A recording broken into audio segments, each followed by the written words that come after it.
Hey, Dan! Terry! What are you doing for the World Cup final, mate?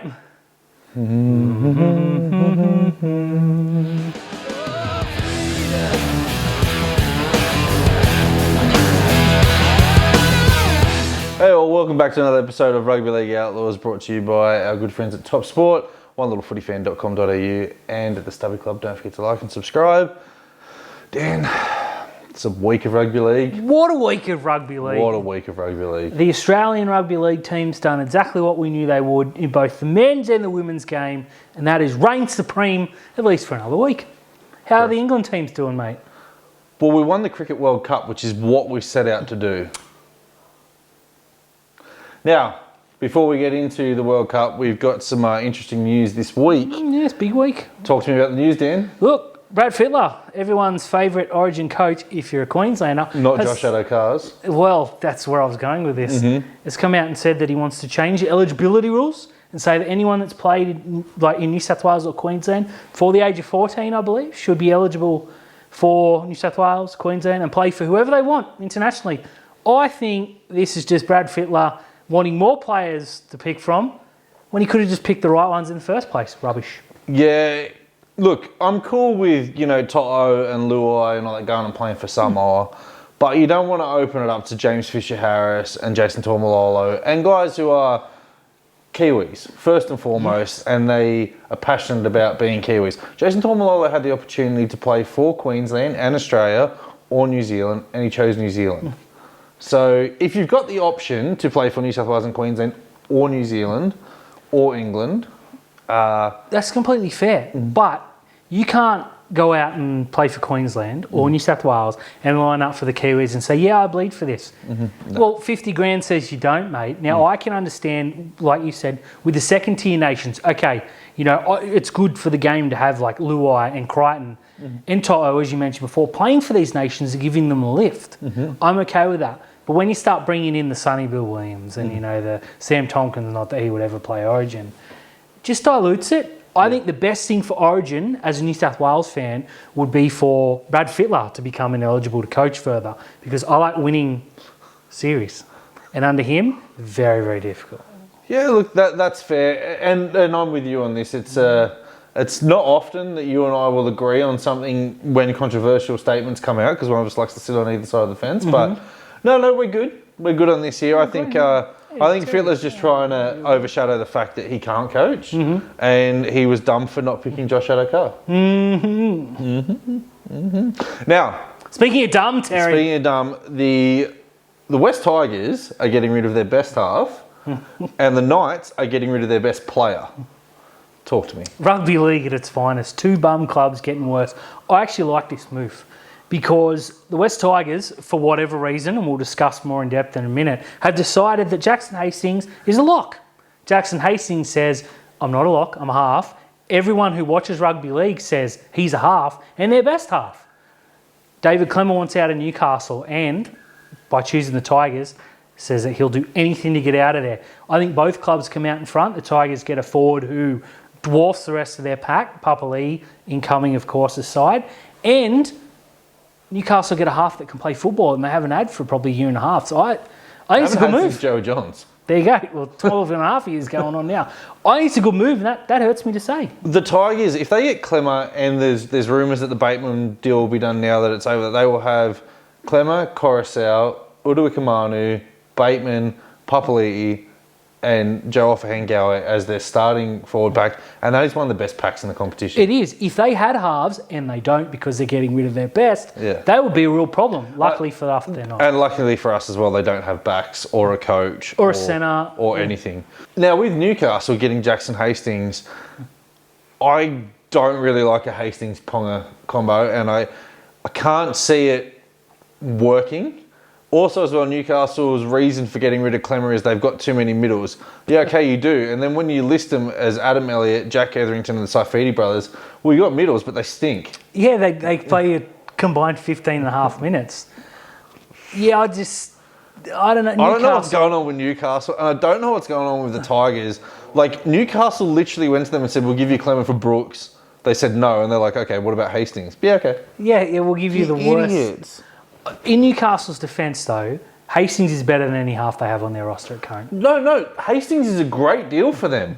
Brooks sucks, and the Tigers are going all in on him. Actually, now that you mention that, Terry, I have that as the next point written down. Luke Brooks, what does he have on the officials at the Tigers? Look, that bloke, honestly, has run out every halves rival he can find. You know, Jock Madden started the season this year really well. Gornskis. You know, Jackson Hastings, far better half in every regard. Whoop, see you later. What is doing? He wants out. They won't let him. There's got to be something going on. Well, there's not much on the field. So I don't know what they're keeping him around for. He's not a leader. I don't know what Tim Sheen sees in him. I don't know what Benji Marshall sees in him either. There must be something in his contract that says, if I get released, I get $10 billion. Because I cannot think of a reason they wouldn't have put him in the car and driven him up the highway last year and again this year. Now, speaking of halves that want too much money while we're staying with the Tigers, Adam Dewey has come out and said that he's shopping himself for $900K. And I saw What, Monopoly money? I saw Tigers fans going, yeah, he's probably worth about $750K. On what planet is Adam Dewey worth $750K? Like Harvard. Poor Tigers. $400K. 400 is about the cap. He's very good. No, we're big fans of Scotty We're here big on the fans show. of Scotty. But For $400K, I have him partnering Nico Hines every day of the week. Yeah. You can't tell me that his max is worth more than Nico, and you can't tell me he's worth a third more than Nico. Like, no, that's a ridiculous comment. Scotty, Tigers fans. if you need new management, come talk to Dan and I. We got your best interests at heart. We'll take it for 4/5 commission. We're good. Done. What isn't good, Terry? Is it the Sharks miss out on David Clemmer? A player we needed and a player I wanted a lot. Yeah, look, from what you and I understand is that we were waiting for the cap to come out to tell Newcastle what we could chip in, and it just sounds like Newcastle wanted too much off of us. We weren't willing to budge on one player or the other, not both, and it sounds like Newcastle wanted both of our players. Well, that's completely fair, but if the rumour we're hearing is true, that Trindle and Kennedy were what they requested, and we didn't jump at that, I'm annoyed. Yes, I can see where you're annoyed from there, but at this, you're getting rid of two. We've got 2 spots left on our roster. If you add Clemmer to it and then take the others, we then have 3 spots left on the roster with not a lot of money. I think that's the reason why Cronulla said you can have one player or the other, but not both. That's fair enough. Look, I'm not going to doubt Sir Fitz, Hale Graham. Yeah. I just can't do it. But you look at that Cronulla side and you think, okay, we were pretty good last year, finished second, got in the finals and got murdered twice. We were destroyed, played off the park by Mark Nichols and Junior Totola. Now, Totola is a beast, great player. Mark Nichols, very average. Yeah, is he though? Yes, very average. Yeah, maybe. Like he stood up in that final series, and in the year before when South got all the way to the grand final, he was one of their best forwards as well. But for mine now, I'm all in Spencer Linu 2024. Cronulla's got to do it. Yeah, we got to get him in Or because Moses Leota. Cronulla do not have that big middle that people think, oh, Yeah, not having it. here we go, I got nightmares. Clemmer would have been that player. Now, I just want to take a moment to talk to my good friends in the Facebook group. Someone dropped in that there was a rumour linking Clemmer to the Sharks, and to their credit, most fans are like, oh, cool, we need a big middle. We don't have a 150-metre a game kind of player. We don't have someone that can belt. Okay, he's got some issues with discipline. Fitz going to take it right out of He him. gave away 4 penalties this year. There you go, and he's averaging 150 metres. I've seen people say he's too old. He's 28. He's washed. He was the 5th best prop last year. Zero Tackle even said, and yes, I wrote that article, which doubles down on how right I was. 150 metres. Toby Rudolph was our number 1 forward on about 108. 113 metres. Nico Hines ran for more metres than any of our forwards. We needed David Clemmer. We needed David Clemmer. And for people to come out and say he's old and he's washed and he's no good. Someone said we should invest in our kids. And I said, which kids are you talking about? He said, well, I don't know. I said, we haven't got any kids, mate. Yeah. Good argument. We should invest in the kids. Which ones? The ones we haven't, they're not born yet? Like, You got Jesse Calhoun, you got Tommy Hazelton. they're not David Clemmer. They're not David Clemmer. Not yet.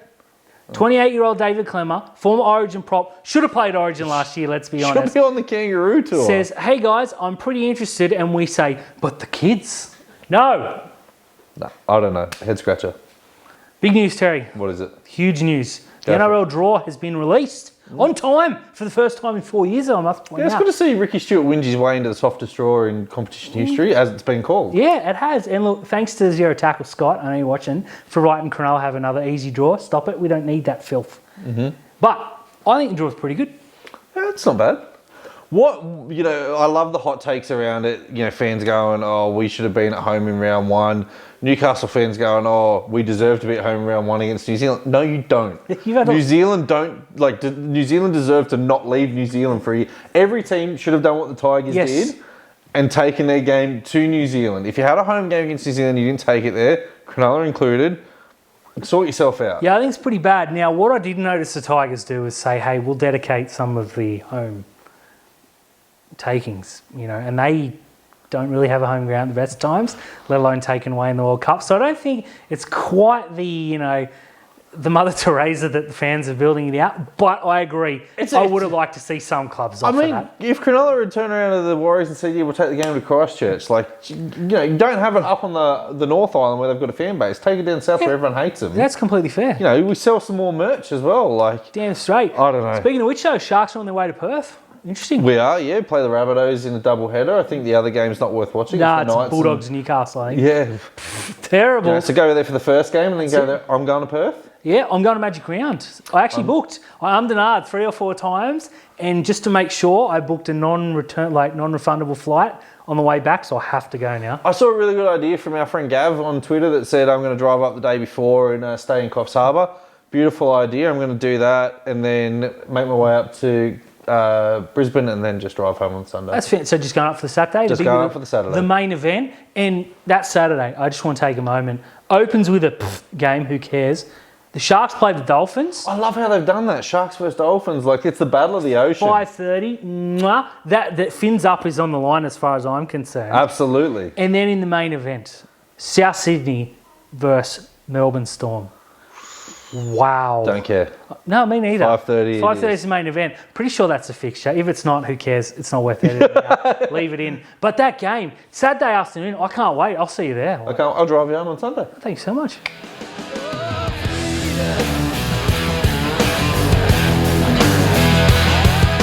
Dan. Talk to me, Terry. It's time for a Top Sport Tips Special Edition World Cup preview. The final. The final. Oh, I love it. World Cup final. We've waited months and months and months and weeks and hours. We've waited since 2021. Yeah, that's true. It's been a long, long time. So I'm excited. What a turn up. Underdog story. The world's number 4 team, Australia, through the final despite all the odds. Against number 5, Samoa. Who would have written it? This is I did tip this as the final in the pre, but still. Yeah, look, congratulations to both teams. 2 of the best semi-finals you could ask for.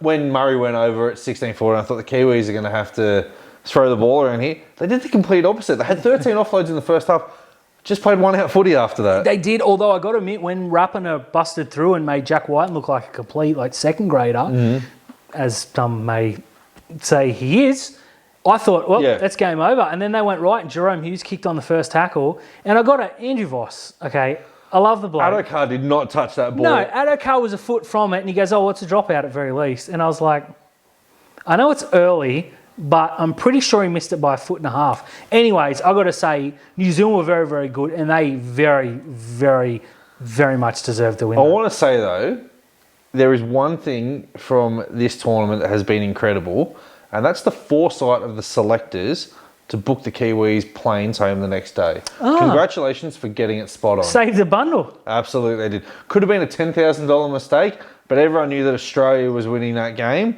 including me. I told you that last week. I said that they were going to win it from the start.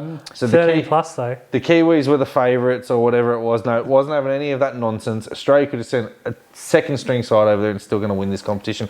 However, Samoa getting all the way to the final. The first Tier 2 nation to make the final since France in a long, the 50s long time or something. Ago.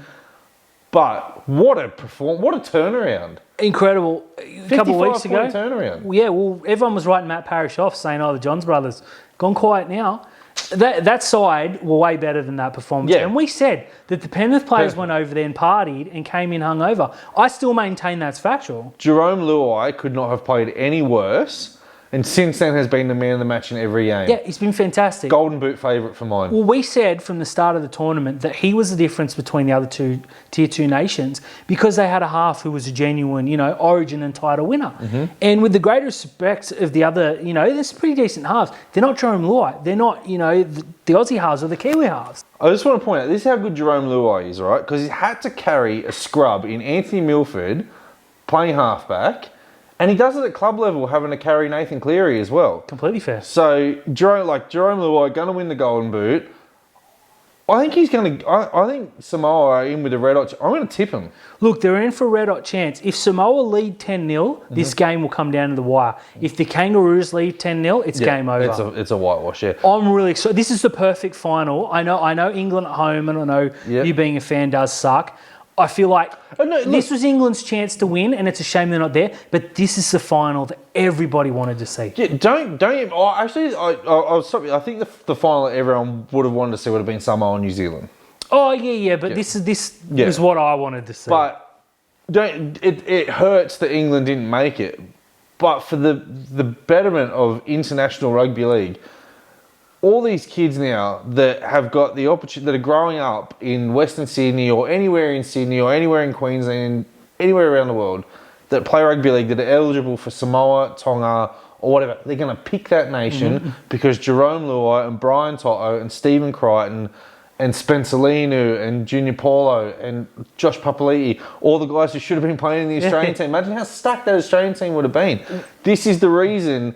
I get that, Greece and Jamaica and whatever the emerging nations, but this is it. This is so much better. Samoa being there, and it hurts to say, is so much better than England being there. Yeah, look, it completely is. Now, it's a shame for England. I go back to that again, and they were arguably the team of the tournament up till then. Yep. Now, they didn't beat the teams that that would have battle hardened them, I suppose, is probably the right way to say it.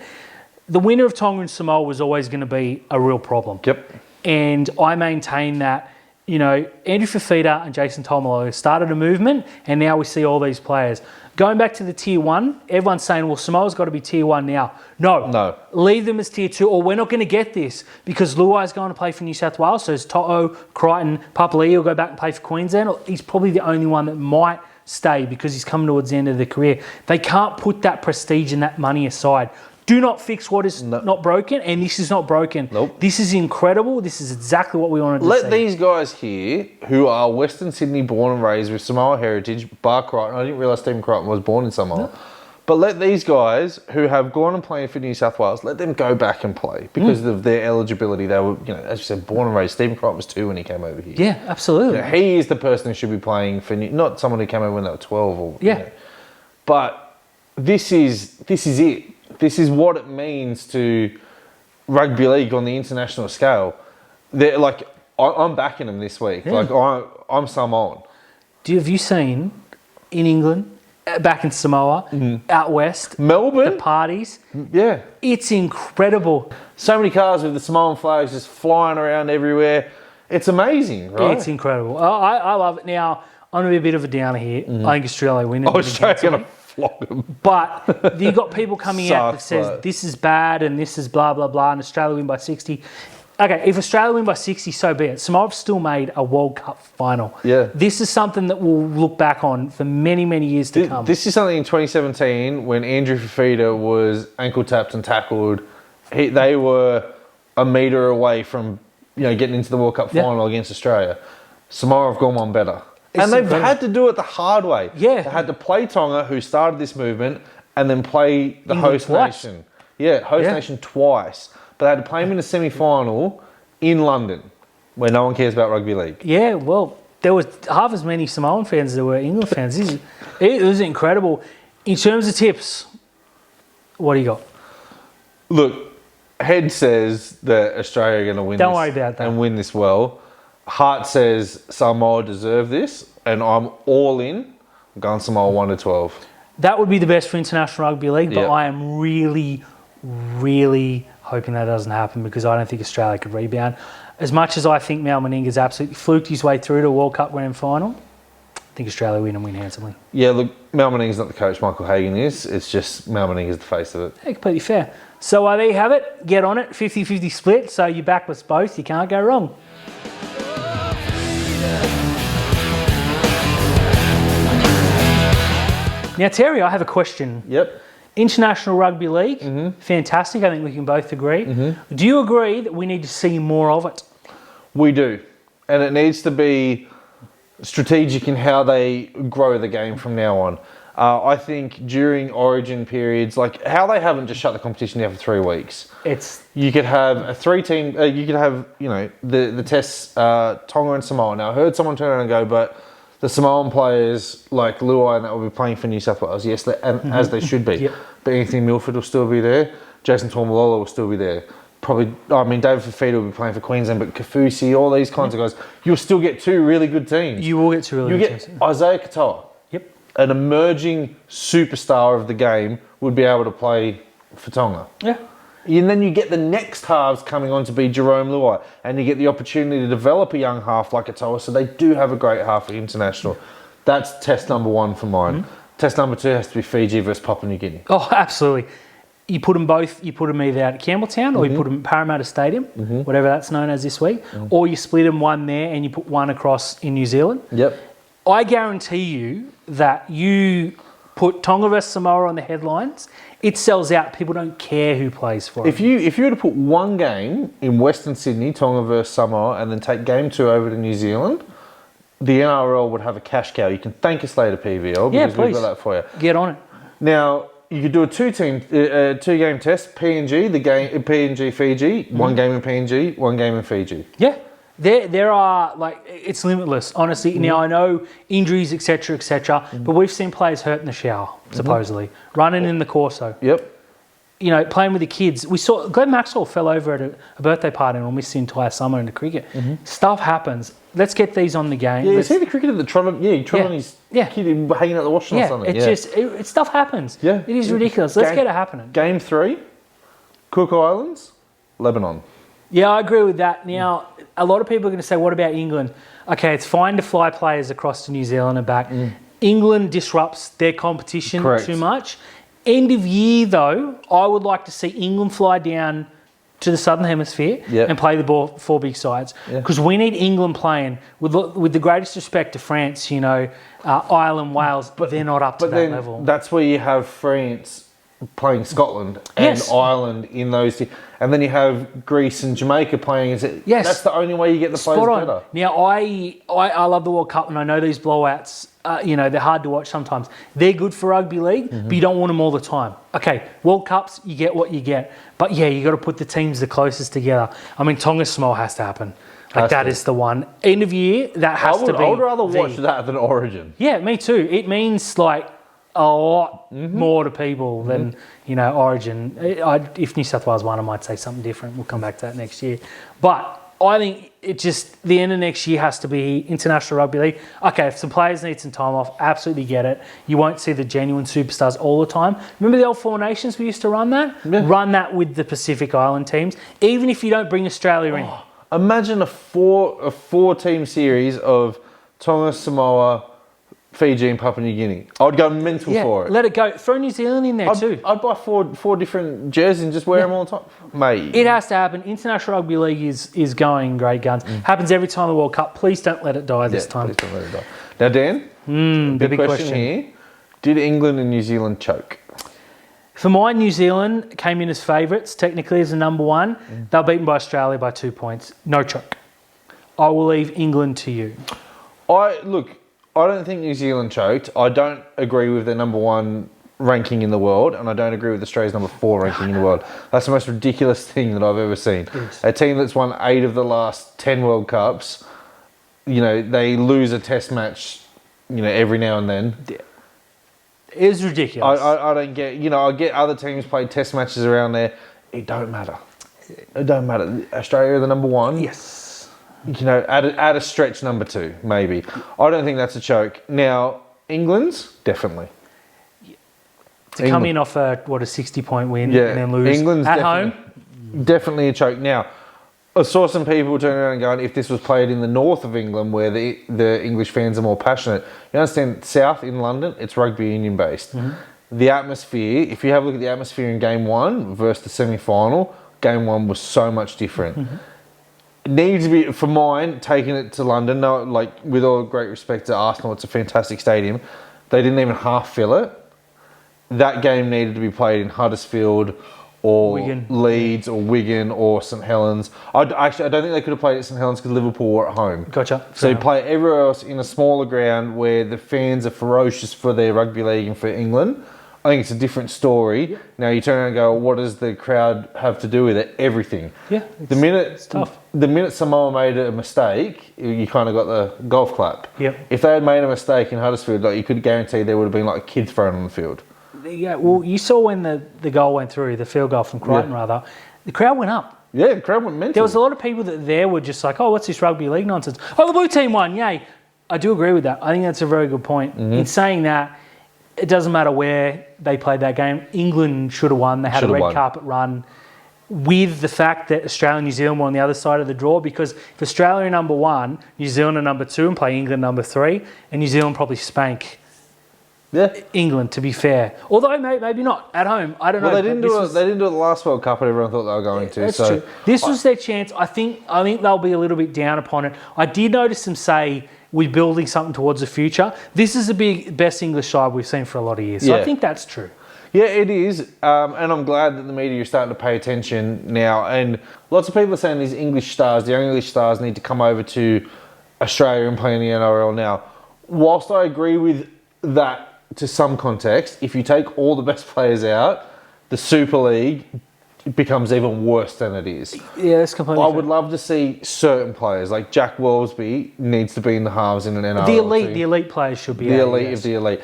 Now, Kai Pearce-Price didn't play a game in the World Cup, but he signed with Newcastle for 2024. Yep. I believe they're trying to get him for 2023. If he's anything like the success that Dominic Young is, fair play. Obviously, John Bateman, is he going to come back? Is he not? George Williams is too good to be playing over in the Super League, undisputedly. Now, a lot of these players get homesick and go back to the freezing cold weather. Can't tell you why. Mm-hmm. But, I mean, it gets cool over here. Sign for Melbourne, sign for Canberra. Completely fair. I think, sign for New Zealand. I think the best players definitely need to be playing the NRL for England to truly take that next step, because the Samoan team, everyone 1 to 17 is an NRL player. Except Tim Laffoy. There you go.